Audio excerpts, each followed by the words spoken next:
Salut, je suis tombée sur un témoignage là tout à l'heure. C'est un pasteur qui partageait son témoignage, un pasteur africain.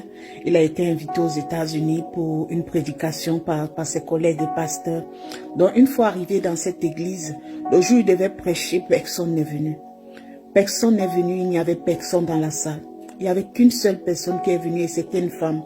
Cette femme, c'est une Camerounaise. Elle est arrivée.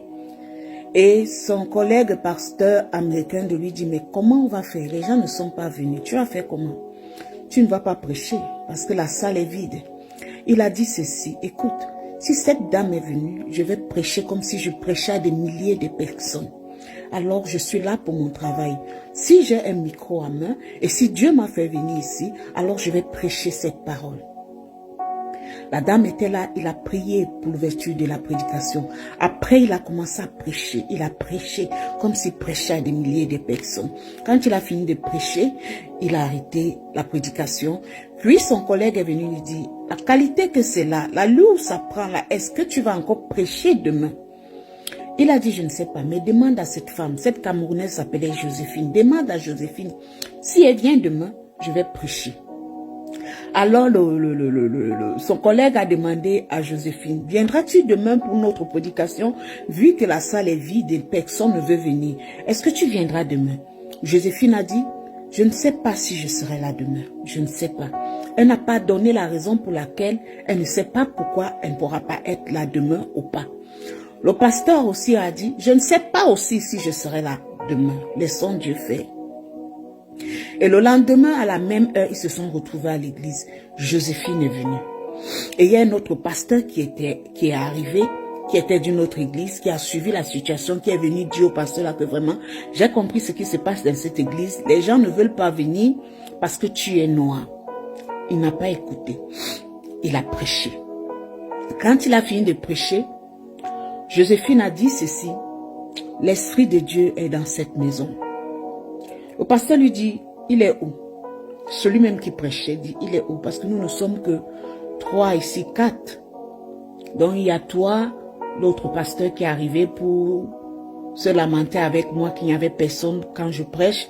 Il y a mon collègue et moi. Donc, où est l'Esprit de Dieu là? Elle dit, hier, je vous ai dit, je ne sais pas si je vais arriver. J'ai été arrêtée par l'immigration et on m'a convoqué à l'immigration. Donc le dernier jugement, c'était hier. Et quand je suis partie pour qu'on me juge, c'était prévu qu'après le jugement, on va me mettre dans le vol qui me ramène au Cameroun directement. Raison pour laquelle je vous ai dit, je ne suis pas sûre si je serai là ou pas. Pendant qu'elle était devant le juge de l'immigration, le juge de l'immigration a dit, Joséphine, est-ce que tu as quelque chose à ajouter sur ce jugement? Elle s'est levée, elle a dit, je n'ai pas de papiers. Si j'avais des papiers, je les aurais amenés ici. Je sais que pour vivre sur ce territoire, on doit avoir des papiers. Je n'ai pas de papiers. Faites-moi grâce. C'est tout ce qu'elle a dit.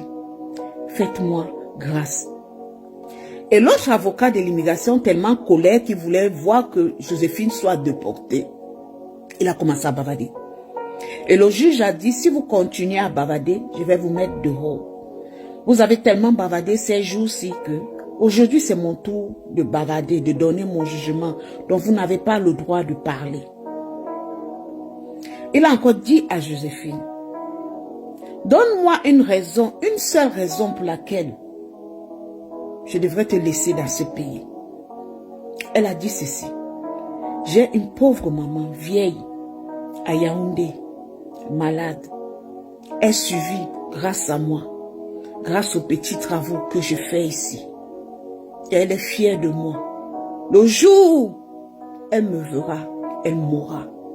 Parce que rien n'est facile dans mon pays. Étant ici, je me bats, je travaille pour aider ma mère. Parce que ma mère est vieille. Faites-moi grâce. C'est tout ce qu'elle a dit. Et le juge lui dit, d'accord. Il dit à l'avocat de l'immigration que va dans tel bureau. Il a cité les noms des bureaux dont je ne pourrais pas retenir les noms américains. exige qu'on te donne un document à ce nom et ramène-le-moi ici. Je te donne 1 heure. Il a appelé le bureau, il a exigé qu'on envoie un document pour Joséphine pour obliger qu'elle reste sur le territoire américain.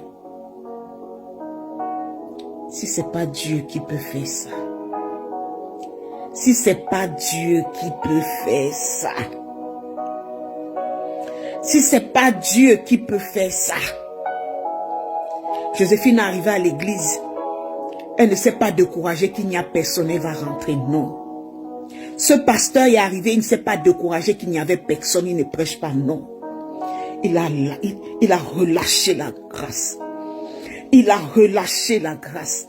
Et Joséphine était disponible pour recevoir cette grâce, parce qu'elle était seule. Une autre personne se serait découragée qu'il n'y a personne dans cette salle. Je ne peux pas rester ici. Ce pasteur ne prêche pas bien parce que la salle est vide. Je vais partir. Mais Joséphine est restée. Vu qu'il n'y avait personne dans cette salle, elle n'est pas venue pour voir des gens. Elle est venue dans cette salle parce qu'elle voulait recevoir la grâce. Et la grâce de Dieu l'a localisée. Et ce pasteur n'a pas tenu compte qu'il n'y avait personne dans la salle. Il a fait son travail. Il a relâché la grâce. Cette grâce qui a localisé Joséphine. Aujourd'hui, nous vivons par la vue. Si nous voyons une église qui est remplie des gens, des gens, je ne sais d'où, c'est là où vous allez vous asseoir. Vous allez dire, oh, comme c'est rempli, ça veut dire que ce monsieur travaille. Ça veut dire que ce pasteur travaille. Arrêtez de marcher par la vue. Souvent, d'où vous trouvez du monde, vous ne trouvez pas ce que vous cherchez là-bas. D'où vous trouvez 5, 10, 20 personnes, asseyez-vous, vous allez voir la grâce de Dieu vous localiser. Joséphine a été localisée, son esprit a été disponible, elle a reçu la grâce de Dieu. Alors elle donnait son témoignage dans cette église, ce jour encore où elle était seule. L'homme de Dieu a commencé à pleurer, elle-même elle a pleuré. La grâce de Dieu l'a localisée. Après plusieurs années dans ce pays où elle marchait, se cachant comme une voleuse, parce qu'elle n'avait pas de documents, Dieu lui a fait grâce.